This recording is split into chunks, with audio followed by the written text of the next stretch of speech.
오늘 말씀 저희 함께 암송하셔도 좋고요. 저희 함께 1절부터 3절까지 한번 해보시겠습니다. 시작. 복 있는 사람은 악인들의 길을 쫓지 아니하며 죄인들의 길에 서지 아니하며 오만한 자들의 자리에 앉지 아니하고 오직 여호와의 율법을 즐거워하여 그의 율법을 주야로 묵상하는구나. 그는 시냇가에 심은 나무가 철을 따라 열매를 맺으며 그 잎사귀가 마르지 아니함 같으니 그가 하는 모든 일이 다 형통하리로다. 아멘. 목사님 오늘 복 있는 사람이라는 제목 가지고 말씀 전하십니다. 큰 은혜가 함께 하시길 축복합니다. 아멘. 하나님, 사람들은 지금 100세 시대라고 이야기를 하고 있습니다. 그러면서 노후에 어떻게 살아갈 것인가 근심하며 걱정하며 살아갑니다. 그럼에도 불구하고 우리는 너무나 잘 알고 있습니다. 어느 날 우리 하나님이 부르시면 이 땅을 떠나야 되는 것을 우리가 잘 알고 있으면서도 준비하지 못하고 살아갈 때가 너무나 많이 있습니다. 잔치집을 가더라도 또 어떤 행사를 가더라도 우리가 그 잔치집에 가기 위해서 옷도 준비하고 또 여러 가지를 준비하고 점검하는데 우리의 인생길에서 과연 우리 하나님께서 나를 부르실 때에 무엇을 준비하고 있었는가? 나는 그 하나님을 만날 준비를 하고 사는가를 다시 한번 돌아보는 이 아침이 되기를 소원합니다. 이 땅에 살면서 우리가 정말 하나님의 말씀 붙들고 또 예배자의 자리에 서서 주님 나를 부르실 때에 우리가 그 자리에 기쁜 마음으로 준비된 사람으로 살아가는 준비된 삶을 살아갈 수 있도록 인도하여 주옵소서. 그런 분들이 지금 주님 앞에 하나님의 말씀을 듣기를 소원합니다. 말씀을 대언하는 부족한 종에게도 하나님 말씀을 온전히 대언할 수 있도록 성령님 인도하여 주옵소서. 예수님의 이름으로 기도합니다. 네. 할렐루야. 네. 오래전에 우리 가끔 카톡에서 좋은 글 늘 올려주시는 김진국 집사님한테 들은 얘기를 조금 먼저 시작하면서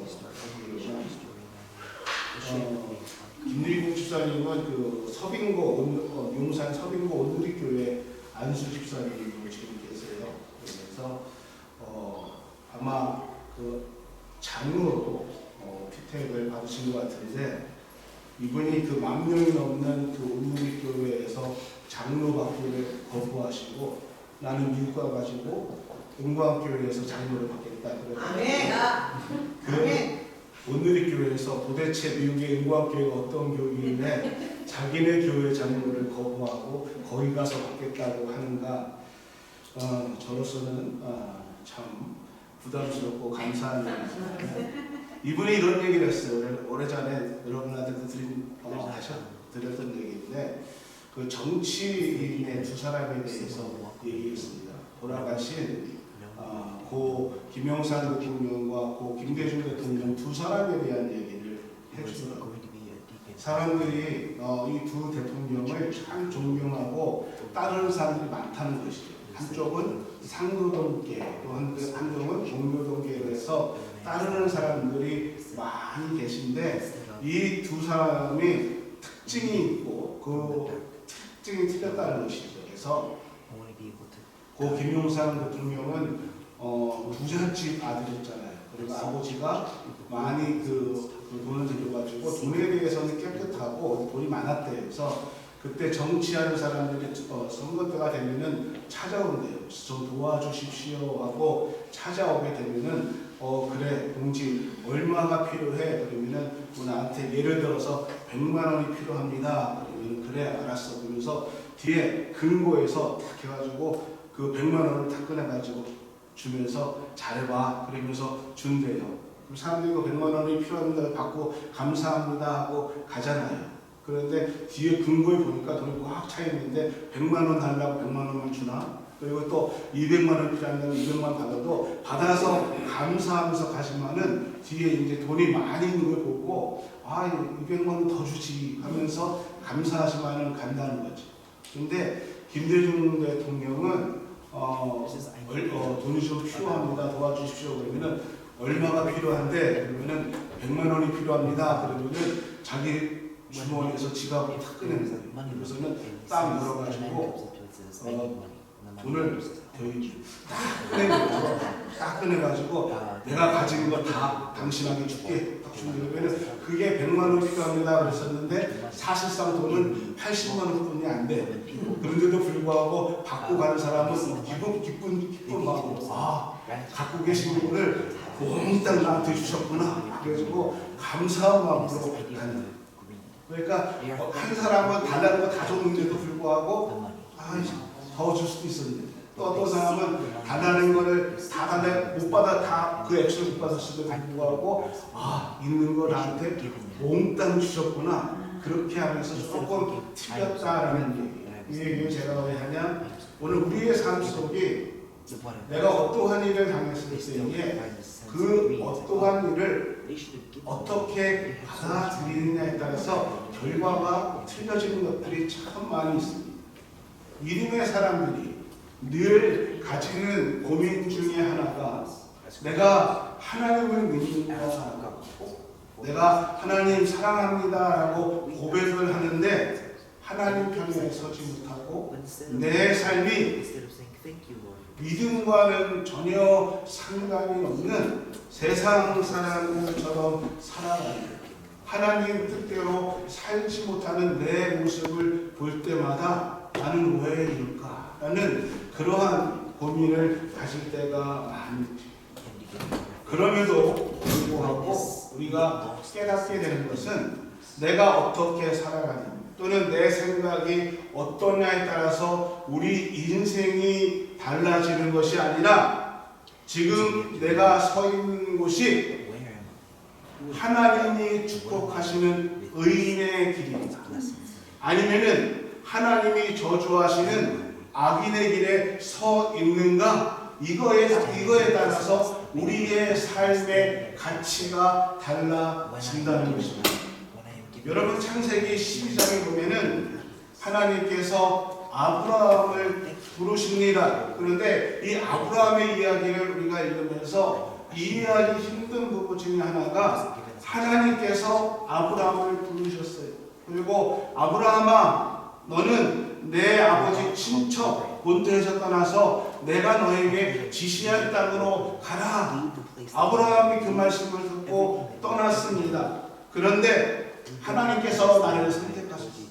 하나님께서 가나안 땅에 도착했습니다. 그런데 그 가나안 땅에 도착했으면은 고생 끝 축복 시작이 아니라 하나님께서 약속하신 지시한 땅 가나안 땅에 들어왔는데 들어오자마자부터 고난이 시작됐습니다. 가나안 땅에 가뭄이 들었습니다. 하나님께서 지시한 하나님께서 나를 선택하시고 그래서 내가 그 하나님의 말씀을 듣고 왔는데 그 땅에 기근이 시작되고 기근을 만났습니다. 근데 여러분 오늘 우리 삶 속에서 정말 중요한 것은 고난이 왔을 때 내 삶 속에 기근이 왔을 때에 그 고난을 복으로 만들고 받아들이는 분이 있는가 하면은 그 고난을 반대로 화로 만들고 받아들이는 분이 계시다는 것입니다. 똑같은 상황이지만은 내가 복으로 받아들이느냐 화로 받아들이느냐 이 삶의 기준이 무엇이냐? 내 생각이 아니라 하나님의 생각에 달려 있다는 것이죠. 하나님께서 나보고 나를 선택하셨고 그 길로 가라 하셨다면은 지금 상황이 환경이 어떤 환경에 있다 할지라도 하나님께서 인도하신다는 그 고백이 결과를 만들어 낸다는 것입니다. 하나님이 약속한 가나안 땅에 왔는데 기근이 왔습니다. 그러니까 이 아브라함이 그 땅에 머물러 있지 않고 자신의 생각대로 옆에 나라 풍족하다고 생각하는 애굽을 향해서 떠났습니다. 중요한 것은 하나님의 명령에 따라서 가나안 땅에 들어왔는데 하나님의 말씀을 믿고 우리가 믿음 생활을 하고 있는데 상황에 따라서 환경에 따라서 하나님의 말씀을 붙잡지 못하고 때로는 하나님의 말씀을 잃어버리고 내 생각대로 우리가 애굽을 향해 간다는 것입니다.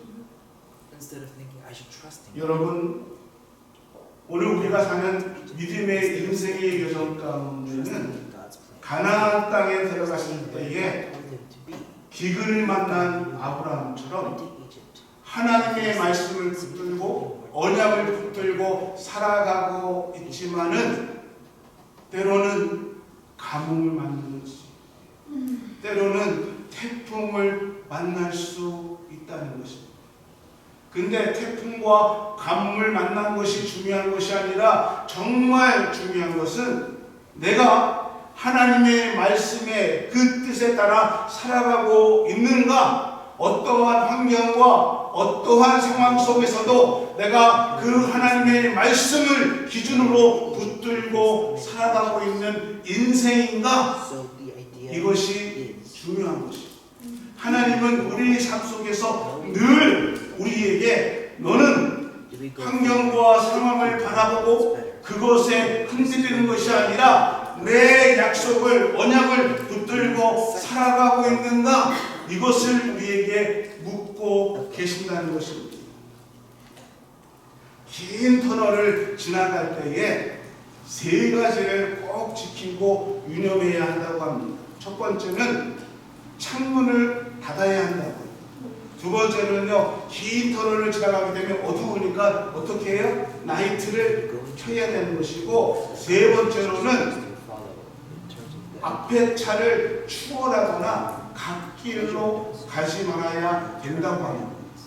저는 이 글을 읽으면서 그렇구나, 우리 믿음의 사람들이 인생을 살아가다가 긴 어두운 터널, 고난, 환경을 지나갈 때가 있는데 우리도 이와 똑같은 규칙이 있어야 됩니다. 우리가 긴 터널을 만날 때에 세상을 향한 창의 문을 닫고 하나님께 우리의 마음을, 우리의 생각을 집중해야 한다는 것입니다. 여러분, 문제의 해결점은요 세상에 있지 않습니다. 문제의 해결점은요 눈으로 보기에는 물질에 있고요, 사람에게 있고요, 힘 있는 사람에게 부탁하면 될 것 같지만은 문제의 해결점의 가장 근본은 하나님 안에 있습니다. 아멘. 아멘. 두 번째로는요, 하나님의 말씀으로 우리의 어두운 터널, 그 어려운 환경을 하나님의 말씀으로 비춰야 한다는 것이고, 세 번째로는 다른 길로, 갓길로 빠져서는 안 된다는 것입니다. 하나님께서 나에게 주신 사명이 있습니다. 하나님께서 나에게 주신 약속이 있고 비전이 있습니다. 그것을 붙들고 직진해야 하는 것이지 갓길로 빠져서는 안 된다는 것입니다. 아무리 긴 터널도요 가다 보면은 결국은 밝은 하늘이 보이는 끝이 나오게 되어 있습니다. 우리의 고난과 우리의 어려운 환경들이 길어 보일 것 같지만은 결국 그것도 끝이 나온다는 것입니다. 탁 트인 하늘을 만나게 된다는 것이죠. 우리 인생에서 여러 가지 환경과 어려움과 고난의 터널이 있다 할지라도 우리가 말씀을 붙들고 나가면 우리에게 주시는 하나님의 언약의 약속의 말씀이 우리 앞에 있게 된다는 것입니다. 정직하게 말씀드리면 우리는 살아가면서 복에 대한 관심이 많이 있습니다. 나에 대해서도 또 우리 자식에 대해서도 복에 대한 관심들이 많이 있습니다. 그래서 모든 종교는 복에 대해서 얘기하고 있습니다. 그런데 참된 종교와 거짓된 종교의 구별은 그 말하는 복이 어떠한 복이냐라는 것입니다. 오늘 우리가 읽은 하나님의 말씀은 우리 신앙의 아주 본질적으로 복이 무엇인가에 대해서 얘기하고 있습니다. 성경은 우리에게 복 있는 사람이 어떠한 사람인가에 대해서 우리에게 말씀하시면서 두 가지를 얘기하고 있습니다. 첫 번째는 복 있는 사람이 해서는 안 되는 일, 복 있는 사람이 하면 안 될 일에 대해서 얘기하고 있고, 두 번째는 복 있는 사람들이 해야 할 일들에 대해서 얘기하고 있습니다. 그러면서 결론적으로 이것이 복이다. 네가 하지 말아야 할 일과 해야 할 일들, 이것을 구분하고 살아갔을 때 그때에 받는 이것이 너에게 복이다라고 말씀해 주고 있습니다. 그럼 먼저 복 있는 사람들이 하지 말아야 할 것이 무엇인가? 1절에 그렇게 얘기하고 있습니다. 복 있는 사람은 악인의 길을 따르지 아니하며 죄인의 길에 서지 아니하며 오만한 자리에 앉지 아니하며. 복 있는 사람은 어디요? 악인의 꾀를 따르지 않는다라고 얘기하고 있습니다. 여기서 꾀는 영어의 카운셀을 얘기하고 있습니다. 그러니까 악인들이 우리가 살아가는데 삶의 조언을 해줘요. 야, 이렇게 해라, 이렇게 해라. 그 악인들의 조언을 따르지 말라라고 얘기하고 있습니다. 또 복 있는 사람들이 죄인의 길에 서지 말라라고 얘기하고 있습니다. 다시 말씀드리면은 죄인들이 행했던 그것을 본받지 말고 살아가라 라고 말씀해 주고 있습니다. 그러면 악한 자의 조언과 죄인들의 길의 차이가 무엇이냐면은, 악한 자의 조언들은요, 악인의 꾀는요, 아직 일어나지 않은 사건에 대해서 말해주고 있습니다. 아직 일어나지 않았어요. 그렇기 때문에 우리가 그 일에 대해서 충분하게 판단할 수 있고요, 그 일을 해결할 수 있는 시간이 있습니다. 그렇기 때문에 우리는 하나님 앞에 그 일을 해결할 수 있게 하나님 지혜를 주십시오 하면서 하나님의 은혜를 구하고 지혜를 구해야 한다는 것입니다. 근데 죄인의 길이라는 것은요, 이미 일어난 일들입니다. 이미 일어났던 일들, 그 악한 자들이 걸어갔던 길들입니다. 그러니까 너무나 분명하게 우리는 그 일을 통해서 어떠한 결과가, 어떠한 일들이 일어났는지를 역사를 통해서 우리는 알 수 있다는 것입니다. 그래서 복 있는 사람들이 되기 위해서는 두 가지가 필요하다는 것이, 하나는 내가 분별하게 하나님 이 상황을 제대로 이해하고 이 상황들을 해결할 수 있는 분별력, 지혜를 나에게 주십시오 하고 하나님 앞에 지혜를 구하는 것이고, 또 하나는 우리가 그 또한 일에 있어서 그 일을 하는데 책임을 온전하게 질 수 있는 그러한 마음과 그러한 책임감이 필요하다는 것입니다.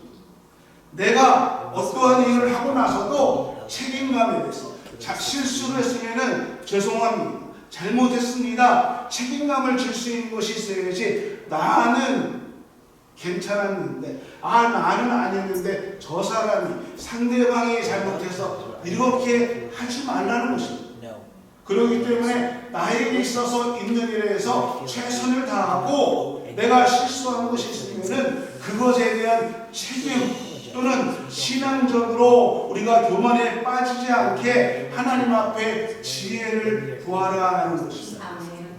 악인의 꾀를요, 꼭 악인에 의해서 또는 타인에 의해서 내가 넘어지는 것이 아니라 내 스스로의 꾀에 의해서 나도 실수하고 넘어질 수 있다는 것입니다.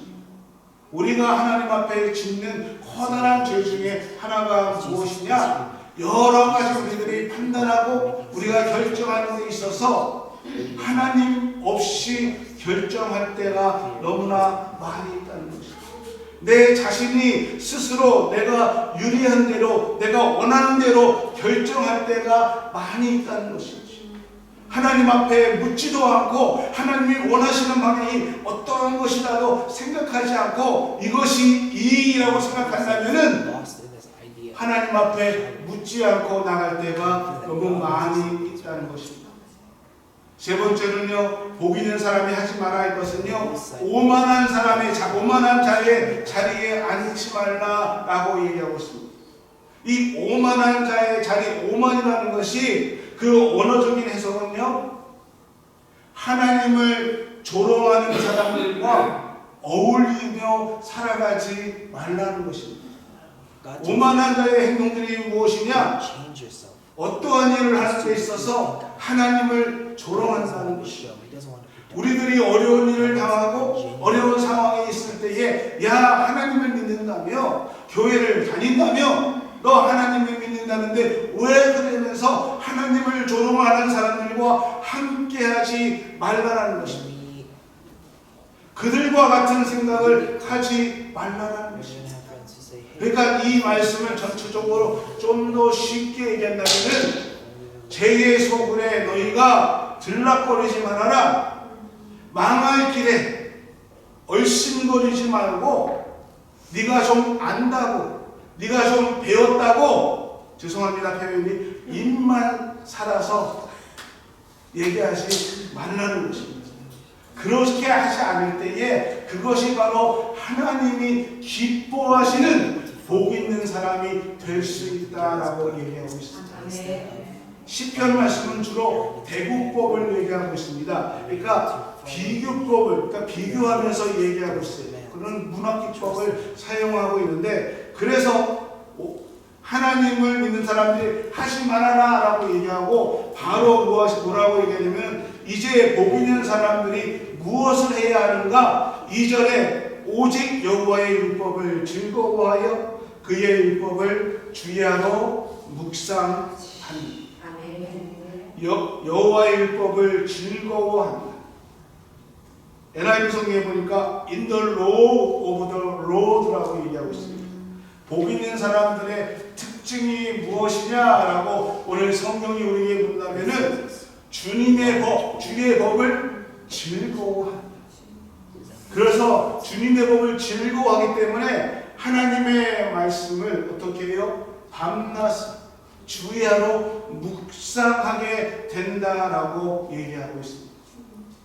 제가 대학교 다닐 때는요, 그 시절에는 미팅이 참 유행했어요.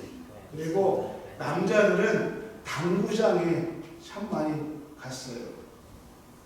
요즘 아이들은 이 게임이 유행해서 뭐 그런 거 안 어울리죠. 집에서 게임기, 전화기로 게임하지만은 저희 때는요, 그렇게 놀거리가 많지 않아서 남자들은 당구장에 갔습니다. 이 당구를 치시는 분들은 아시겠지만은 처음 당구를 치고 당구에 푹 빠지게 되면 어떻게 해야 되냐면은 밤에 잘 때 천장이 당구대도 보여요. 아니, 안 치시는 우리 여자분들도 잘 아시죠. 그리고 저는 어떻게 해요? 그 눈에 당구알이 다 깎아서 저렇게 해야지, 이렇게 해야지. 당구에 빠지면은 천장에서 당구알이 다 깎아. 우리 응광교회에는 이 고사리를 잘 따세요. 잘 따시는 분입니다. 근데 그분들이 늘 하시는 분이 고사리를 그렇게 따고 오는 길에 뭐라고 해요? 고사리 맛이 그립게. 지금 고사리 따고 오는 길인데 그냥 얼굴은 참 뭐 산속에서 나온 사람처럼 머리카락 이러면서도 차 안에서 고사리 맛이 그립대. 어떤 분들은 눈에 고사리가 아른아른하대. 내가 좋아하는 일에 빠지면은 그렇지 않습니다. 근데 그것들이 언제 사라지느냐? 내가 사랑하는 사람과 연애를 하게 되면은 당구가 하죠. 고사리만, 그러니까 왜? 사랑하는 사람을 만나야지 그 시간에. 여러분 지금 무엇을 가장 즐거워하시고, 무엇을 가장 사랑하시고, 무엇이 가장 여러분의 즐거움이 되십니까?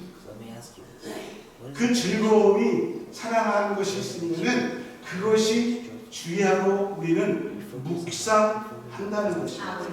사랑은요, 내가 관심을 가지고 있는 거, 내가 좋아하는 거, 이거 주야로 묵상하게 됩니다. 제가 한동안 그 테마에 빠져가지고 물건이 얼마나 싸고 다양한지 그 테마에 빠져가지고 컴퓨터만 키면 테마 들어가서 요것도 그러니까 주머니에 가격이 싸가지고 내 지갑에 돈이 솔솔 빠져나가는지도 모르고 관심을 가지면 어디에 뭐가 있나 즐거워 좋아하고 묵상하는 오늘 시편 기자가 하나님을 사모하는 사람들은 주님의 법, 하나님의 말씀을 밤낮 주야로 묵상하게 되고 그것이 우리에게 복이다 라고 말씀해주고 있다는 것입니다. 여러분, 하나님의 말씀을 묵상하는 것이 나에게 복입니다 라고 우리가 고백할 수 있다면, 아니 그렇게 고백하는 사람이면 하나님의 말씀을 묵상하는 것이 나에게 복이라고 믿으신다면 우리는 어떻게 해서 되지? 주야, 주님의 법을 즐거워하는 법을 배워야 한다는 것입니다. 그것이 나에게 복이라고 생각하다면 우리는 어떻게든지 그 복을 받기 위해서 우리의 시간을 하나님 말씀을 읽는데, 하나님 말씀을 묵상하는데 투자해야 한다는 것입니다. 하나님 말씀을 묵상하는 것이 가장 복된 이유가 무엇이냐?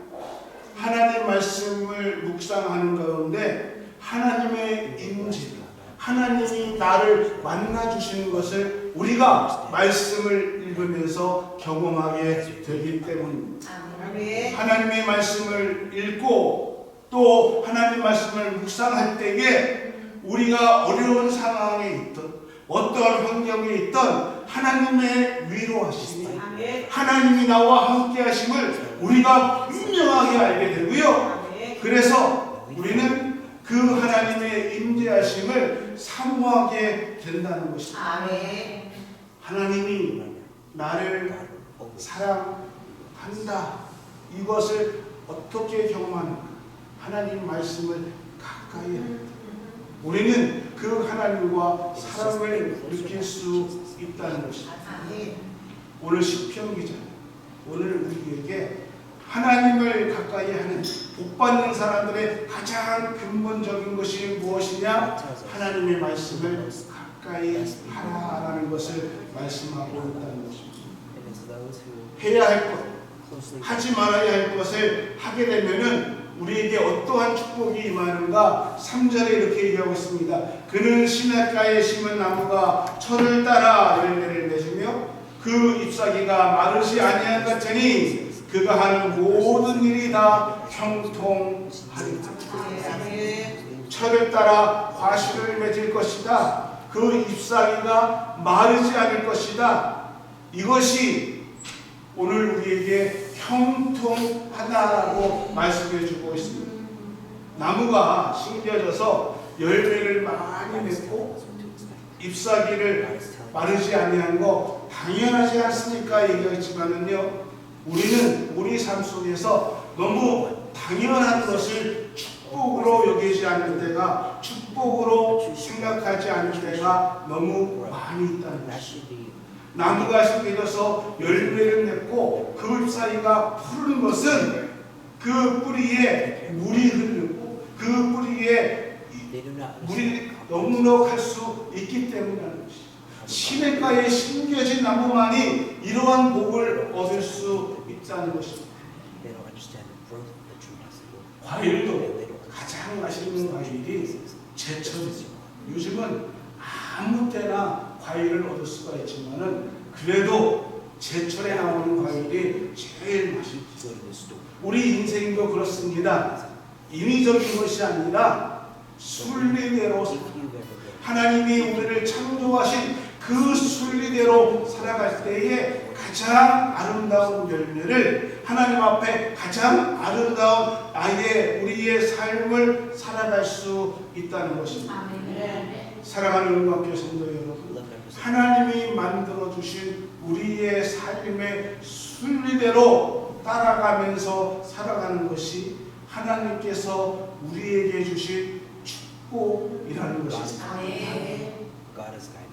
여러분, 이 축복의 근거를 세우기 위해서 오늘 시편 기자는 가장 하나님의 말씀, 가장 기초에 대해서 얘기하고 있습니다. 운동 얘기를 할 때에 야구 얘기를 하면 이렇게 얘기하고 있습니다. 어린 선수들이 야구를 배우지요. 그래서 투수를 지망하는 어린 선수들이 야구에 대해서 하는데 우리나라는 자꾸 어린 선수들에게 기교를 가르칩니다. 커브가 어떻게 던지고 막 그런데 야구를 하는 많은 은퇴하신 프로들이 그렇게 얘기합니다. 어렸을 때에 그러한 기교를 가르치면은 꽃을 피우지 못하고 성인이 됐을 때에 일찍 시들어 버린다는 것입니다. 더딘 것 같이 사람들이 알아주지 않는 것 같지만은 직구를 던지고 그 공에 힘을 줘가지고 똑같은 직구지만은 힘을 그 다음에 스트라이크를 던질 줄 알아야 되는데 자꾸 변하고 또 자꾸 휘어지는 볼. 그러니까 그 당시 친구들은 치지 못하지만은 그렇게 하면서 스트라이크를 못 던지고 제대로 힘이 되는 직구를 던지지 못해서 일찍 시들어 버린다는 것입니다. 오늘 우리에게 있어서 변칙이라는 것은 옳은 길이 될 수 없습니다. 제가 늘 말씀드리지만은 가장 빠른 길은 정로를 가는 것입니다. 길이 세고 옆으로 돌면은 빠른 길인 것 같지만 그 길은 결코 우리를 정당화시킬 수 없다는 것입니다. 시들지 아니한다는 것은요, 어려움을 비껴갔다는 그러한 얘기가 아닙니다. 모든 나무들은요, 같은 경험과 또 똑같은 은혜를 경험합니다. 비가 오면 비를 맞고요, 가뭄이 오면은 견뎌야 합니다. 정도의 차이가 있지만은 모든 나무, 우리의 모든 사람들은 정도의 차이가 있지만은 비가 올 때도 있어요. 우리의 삶 속에 때로는 바람이 불고 너무 뜨거운 날이 올 때가 있습니다. 그런데 내가 뿌리를 내리고 견뎌야 한다는 것입니다. 하나님 말씀에 뿌리를 내리고 견뎌야 열매를 맺을 수 있다는 것입니다. 그런 말씀 드려본 적이 있을 것입니다. 살아남은 자가 이기는 자. 힘 있는 사람이 강한 것이 아니라 살아남은 자가 강한 사람이다. 나무의 성공의 여부는 열매를 많이 맺게 되는 것입니다. 흔들릴 수 있어요. 때로는요, 정말 쓰러질 것 같은, 그런데 끝까지 살아남아 열매를 맺는 것이 승리하는 나무입니다. 사랑하는 은광교회 성도 여러분, 열매는 누구를 위해서 맺을까? 가장 기본적인 질문입니다. 열매는 누구를 위해서 맺을까? 나무가 열매를 많이 맺혀요. 자기를 위해서? 아니에요. 나무는 자기를 위해서 하는 것이 아니라 그것을 따먹는 사람을 위해서 열매를 맺혀요. 남에게 나눠줘야 자기가 아니라. 근데 성경은 그것이 복이다라고 얘기했어요. 나무의 열매가 많이 맺혀서 많은 사람들이 모이고 그 열매를 가지고 기쁨을 누리는 것, 이것이 복인 것처럼 오늘 하나님을 믿는 우리들에게 하나님이 무엇이 복이냐? 네가 받는 그 복을 인해서 다른 사람들에게 나누어 주는, 자연스럽게 그 복을 함께 나누는 것, 이것이 너에게 주는 복이라는 것입니다. 여러분, 우리의 영적 상태를 판단할 수 있는 것은 우리 주위에 얼마나 필요한 사람들이 있는가. 누군가가 어려움을 당할 때에, 누군가가 공고한 날을 지날 때에, 누군가가 갈급하고 배고플 때에 나에게 연락을 취해서 도움을 바랄 수 있는 사람들이 내 생에, 내 삶에 있는가라는 것입니다. 말씀을 마무리할게요. 처음으로 돌아가서 하나님 앞에 복받는 사람들은 하나님의 말씀을 묵상, 주의하, 낮과 밤으로 하나님의 말씀을 묵상하는 사람이 복 있는 사람이다라고 말씀하고 있습니다. 그 복 있는 사람은 하나님께 받은 것을 나만 위해서 내가 편한 것이 아니라 다른 사람들에게 함께하고 나누어 주어야 한다. 어떤 분들이 가끔 저에게 얘기해요. 시간이 돈입니다. 맞아요. 그래서 나는 돈으로 가장 귀한 것을 드립니다 하면서 저에게 헌금을 많이 하시는 것에 대해서 강조하시는 분도 있습니다. 근데 하나님은요, 시간으로 돈을 벌어서 그 돈을 원하시는 분이 아니에요. 그 돈을 벌 수 있는 시간을 하나님은 원하십니다. 네가 생각하는 그 시간을 나에게도 투자해, 나에게 달라는 것입니다. 하나님이 원하시는 것은 그 시간을 내 말을 묵상하고 나를 바라보고 하나님 앞에 그 시간을 드리기를 원하십니다. 그 시간을 통해서 내가 너에게 복을 주겠다라고 오늘 말씀에 우리에게 얘기하고 있다는 것입니다. 주님과 함께하는 것, 주님의 말씀을 묵상하는 것, 그 시간이 복된 시간이라고 얘기하고 그 사람의 인생이 복된 인생이라고 얘기하고 있습니다. 오늘 그 복을 누릴 수, 그 복을 많이 누릴 수 있는 우리 은광교회 성도들이 되기를 예수 그리스도 이름으로 축원합니다. 감사합니다. 하나님, 오늘 정말 하나님의 말씀을 묵상하며 복 있는 사람으로 살아갈 수 있도록 인도하여 주옵소서. 예수님의 이름으로 기도합니다. 지금은 우리 주 예수 그리스도의 은혜와 우리 하나님의 크신 사랑하심과 성령님의 감화 감동 인도하시는 크신 축복의 은혜가 부활의 주님과 함께 그 부활의 증인으로 살기를 소원하는 우리 모든 성도들 머리머리 복 있는 사람의 축복의 은혜를 누리는 그 은혜가 지금부터 영원토록 함께 하시기를 간절히 축원하옵나이다.